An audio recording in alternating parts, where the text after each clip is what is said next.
안녕하세요. 오늘 저희가 함께 살펴볼 자료는 바로 피부학 핵심 개념들입니다. 피부 구조나 기능부터 해서 질환, 관리법까지 내용이 정말 방대한데요. 이 자료들 속에서 진짜 중요한 지식 또 흥미로운 사실들만 쏙쏙 뽑아보겠습니다. 네, 안녕하세요. 피부가 우리 몸에서 가장 큰 기관이잖아요. 단순히 감싸는 것 이상으로 정말 복잡한 기능들을 많이 하죠. 오늘 이 자료들 보면서 피부의 세계를 좀 더 깊게 이해하고 이런 지식이 왜 중요한지 함께 알아보는 그런 시간이 됐으면 합니다. 좋습니다. 그럼 바로 피부 구조부터 시작해 볼까요? 자료 보니까 표피와 진피 경계선이 그냥 직선이 아니라 물결 모형이라고 되어 있네요. 이거 좀 신기한데요. 네, 맞아요.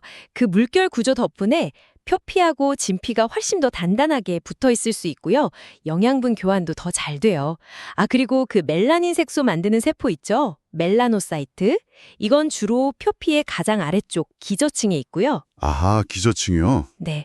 또 피지 분비하는 피지선은 진피에 있는데 이게 코 주변에는 엄청 많고 근데 손바닥에는 거의 없어요. 그래서 T존이랑 볼 쪽이란 피부 상태가 확 다른 거군요. 그렇죠. 바로 그 차이죠. 땀샘도 좀 다른데 에크린 땀샘이라고 하는 건 발바닥에 제일 많고요. 그 사춘기 지나서 막 활발해지는 대한선, 이걸 아포크린선이라고도 하는데 이건 채치선이라고도 불리죠. 채치선이요. 냄새랑 관련이 있는 거군요. 네, 맞습니다. 이런 구조들이 다 모여서 피부의 여러 기능들을 수행하는 건데요. 역시 가장 중요한 건 보호 기능이겠죠. 피부 표면이 약산성이거든요. 그 산성막이 세균 같은 거 막아주고 또 외부 온도 같은 거 느끼고.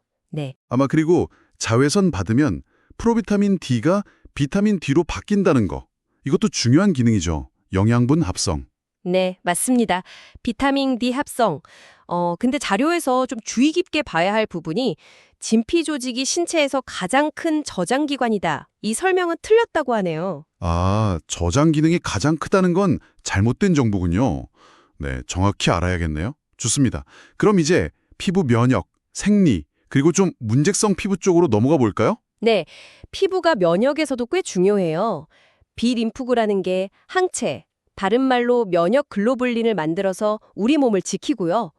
또 말초신경은 이제 외부 자극 같은 걸 느끼면 그 정보를 뇌, 그러니까 중추신경으로 전달하는 역할을 하죠.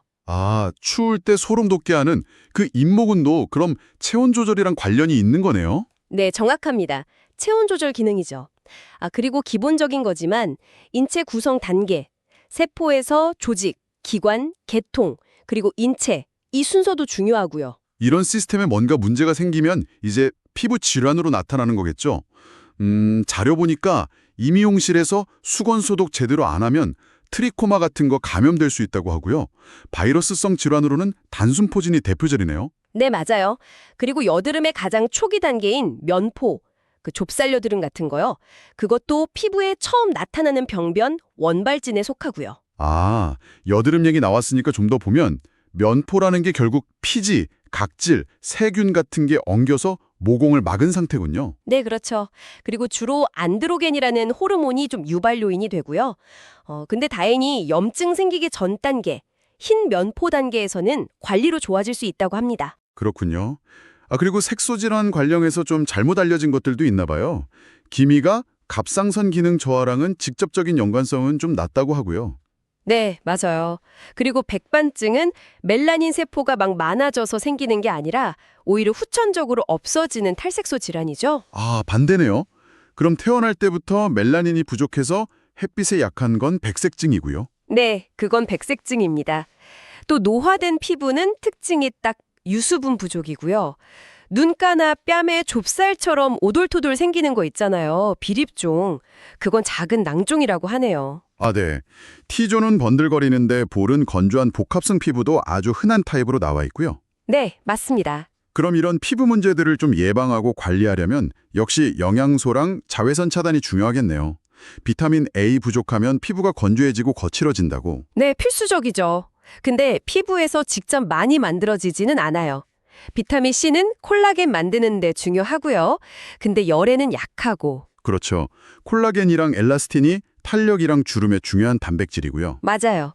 그리고 비타민 A 계열을 다 합쳐서 부르는 레티노이드가 이런 콜라겐 엘라스틴 회복을 좀 돕고요. 또 비타민 D 부족하면 어린이들 구루병 생길 수 있다는 거. 이것도 중요합니다. 비타민 B는 지용성이 아니라고요? 네, 비타민 B군은 수용성 비타민이죠. 특히 B2, 리보플라빈이 부족하면 피부염 위험이 커지고요. 단백질 최종 분해 산물은 아미노산이고요. 자, 자외선 얘기도 좀 해보죠. UVB. 이게 일광 화상의 주범이라고 하네요. 파장은 290에서 320 나노미터. 네. 그리고 자외선 차단 지수 SPF 있잖아요. 이게 바로 그 UVB를 막는 정도를 나타내는 건데 SPF 1이 1시간 차단 효과다? 이거는 잘못된 정보라고 자료에서 딱 짚어주네요. 아, 진짜요? 그거 완전 잘못 알고 있었네요. 네, 그거 정말 많은 분들이 오해하시는 부분이에요. SPF 수치랑 지속 시간이 꼭 비례하는 건 아니거든요. 중요한 건 충분히 바르고 또 시간이 지나면 더 빠르는 거. 이게 중요합니다. 더 빠르는 거. 네. 그리고 차단제 주 기능이 미백은 아니라는 점도요. 그렇죠. 미백은 부가적인 효과일 수 있어도 주 목적은 자외선 차단이죠. 자, 그럼 마지막으로 화장품 관련된 내용들 좀 볼게요. 화장품의 4대 요건으로 안전성, 안정성, 유효성. 이건 다들 동의하는데 네 번째 요건이 자료마다 좀 다르네요. 기능성이다, 아니다, 사용성이다 뭐 이런. 네, 그 부분은 약간 혼동이 있을 수 있겠네요. 하지만 확실한 건 화장품의 목적에 치료는 포함되지 않는다는 점이죠.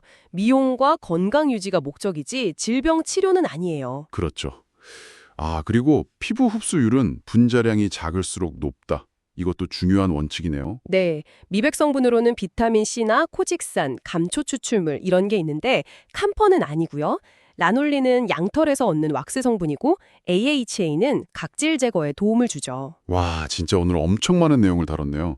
피부 구조부터 기능, 질환, 영양소, 자외선, 화장품까지 정말 피부 하나에 이렇게 많은 이야기가 담겨 있다니. 네, 그렇죠. 결국 피부라는 게 우리 몸의 최전방에서 외부 환경이랑 끊임없이 싸우면서 우리를 보호하는 방어막이잖아요. 동시에 우리 몸 내부의 건강 상태를 보여주는 거울이기도 하고요.